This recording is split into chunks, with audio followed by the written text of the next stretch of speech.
Hey guys, welcome back to another new horror episode of Kali Raat. तो देरी नहीं करते हुए शुरू करते हैं आज की खौफनाक कहानी। कोल्हापुर के मेंटल हॉस्पिटल के सामने सुबह के समय एक ऑटो आकर रुका। इसमें से रवि नाम का लड़का उतरा और अस्पताल के गार्ड को बुलाने लगा। कुछ देर तक जब कोई नहीं आया तो रवि खुद ही गेट खोलकर अंदर जाने लगा। जैसे ही रवि ने गेट खोला, एक आदमी ने उससे पूछा कि तुम टीवी ठीक करते हो? रवि ने जवाब दिया नहीं। ये सुनते ही उस आदमी ने रवि को जोरदार थप्पड़ मारते हुए कहा कि यहाँ से अभी सिर्फ टीवी ठीक करने वाले को अंदर आना था, तुम यहाँ क्या कर रहे हो? रवि को कुछ समझ नहीं आ रहा था। थप्पड़ खाने के बाद उसका सिर भी चकराने लगा, लेकिन किसी तरह खुद को संभालते हुए रवि ने कहा, मैं यहाँ नौकरी के लिए आया हूँ। तभी एक डॉक्टर और उसके साथी के साथ 4 कंपाउंडर भी गेट के पास पहुँच गए। उन्होंने थप्पड़ मारने वाले इंसान को पकड़ लिया। डॉक्टर ने कंपाउंडर से कहा कि जाओ, इसे लेकर जाकर ट्रीटमेंट की तैयारी करो, मैं जल्दी आता हूँ। कंपाउंडर के जाते ही पास खड़ा रवि डॉक्टर के पास गया और कहा कि आज इस अस्पताल में मेरा पहला दिन है, क्या आप मुझे बता सकते हैं कि डॉक्टर पाटिल कहाँ मिलेंगे? डॉक्टर ने जवाब देते हुए कहा, हाँ, मैं ही डॉक्टर पाटिल हूँ। तुम यहाँ से सीधे जाकर अपना जॉब लेटर ऑफिस में जमा करो और वहाँ से ड्रेस लेकर बगल के कैबिन में आ जाना। रवि थोड़ी ही देर में कंपाउंडर की वर्दी पहनकर डॉक्टर के कैबिन में पहुंच गया। डॉक्टर ने उसे बताया कि जो तुम्हें गेट में भी मिला था, दरअसल वो एक पागल है। पिछले 8 दिनों से वो सभी को टीवी बनाने वाला समझ रहा है। फिर जब उसे पता चलता है कि वो टीवी बनाने वाला नहीं है तो गुस्से में थप्पड़ मार देता है सबको। उसके बाद डॉक्टर ने अपने हॉस्पिटल के रमाकांत कंपाउंडर को बुलाया और रवि का परिचय सबसे कराने के लिए कहा।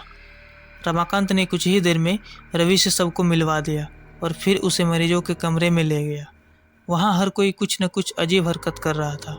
कोई दिल टूटने वाली शायरी सुना रहा था तो कोई फिल्मी संगीत के गाते हुए डायलॉग मार रहा था। सभी मरीजों को दिखाते हुए रमाकांत ने रवि से कहा कि आज के बाद से तुम्हें इन सारी चीज़ों को झेलना होगा। इतना कहकर रमाकांत वहाँ से चला गया। तभी रवि को पता चला कि उसकी नाइट ड्यूटी लगी है। दिन के समय आराम करने के बाद रवि रात को मरीजों को देखरेख में जुट गया। जैसे ही रात के 12 बजे तो सभी का चेहरा डर से पीला पड़ने लगा। हल्ला करने वाले मरीज भी चुपचाप से एक कोने में बैठ गए।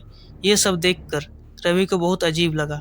उस दिन नाइट ड्यूटी में मौजूद डॉक्टर से रवि ने पूछा कि आखिर ये सब क्या हो रहा है, सब लोग इतना डर कर क्यों रह रहे हैं? डॉक्टर ने जवाब दिया, इस हॉस्पिटल में रात के 12 बजे के बाद भूत घूमते हैं। वो सारे भूत इसी हॉस्पिटल के पुराने मरीज हैं जिनकी इलाज के दौरान मौत हो गई थी। तुम संभल कर रहना। रवि को भूतों पर विश्वास नहीं था। उसने डॉक्टर की बात को हंसी में टाल दिया और अपना काम करने लगा। उसी रात रवि अकेले बाथरूम जा रहा था। तभी उसे लगा कि उसके पीछे कोई है। मुड़कर देखने पर कोई दिखा नहीं। कुछ देर बाद उसे फिर ऐसा ही महसूस हुआ। रवि ने सोचा कि भूत की बात उसके दिमाग में घूम रही होगी, इसीलिए उसे वहम हो रहा है। बाथरूम करके जब रवि बाहर आ रहा था तो उसे शीशे में लिखा हुआ दिखा कि आज तुम पागल हो जाओगे। रवि को लगा कोई उसके साथ मजाक कर रहा है, इसीलिए उसने इस बात पर गौर नहीं किया और अपने काम पर लग गया। कुछ देर बाद रवि को एक तेज आवाज़ सुनाई दी। वो दौड़ते हुए आवाज़ की ओर गया। जैसे ही रवि वहां पहुंचा तो एक पागल ने दरवाज़ा अंदर से बंद कर दिया था। किसी तरह से रवि से उस दरवाजे को खुलवाया। दरवाज़ा खुलते ही उस पागल ने रवि को हवा में उछाल कर गिरा दिया। रवि इतनी जोर से गिरा कि उसकी पीठ में गहरी चोट लग गई। तभी एक जोर की हंसी रवि को सुनाई दी। वही पागल हंसते हुए बोला कि मैंने कहा था ना कि आज तो पागल हो जाएगा। रवि ने गुस्से में झल्लाते हुए कहा, पागल आदमी, तूने ये क्या किया? रुक, तुझे मैं अभी बिजली का झटका देता हूँ। फिर पागल ने जवाब दिया, अस्पताल में मिलने वाले बिजली के झटके से ही तो मेरी मौत हुई थी। अब तू क्या मुझे शौक देगा? मैं तुझको शौक देता हूँ। अब मुझे इनका डर नहीं है। इतना कहते ही उस पागल भूत ने रवि को एक हाथ से पकड़ा और दूसरा हाथ स्विच बोर्ड में डाल दिया। इसी तरह से रवि को बिजली का इतना तेज झटका दिया कि उसकी चीखों से पूरा हॉस्पिटल गूंज उठा। रवि की आवाज़ सुनकर हॉस्पिटल में मौजूद सभी नाइट स्टाफ दौड़ते हुए उस कमरे की तरफ आए। सबको वहां रवि बेहोश हालत में मिला। तुरंत रवि को मरीजों के बेड पर लेटाया। उस दिन से रवि की दिमागी हालत खराब है। अब रवि अपने आप को उस हॉस्पिटल का डॉक्टर समझता है। अपनी पागल स्थिति और डॉक्टर बनने के वहम के चलते रवि ने ब्लेड से अब तक कई लोगों का पेट काट दिया था। हर रात उस भूतिया हॉस्पिटल से रवि की तरह ही चीखने की आवाज़ आती है। और किसी न किसी को वो भूत रवि की तरफ पटक देता है। ये चीखने की आवाज़ हमेशा उसी समय आती है जब रवि को बिजली के झटके दिए जाते हैं। I hope you like the video.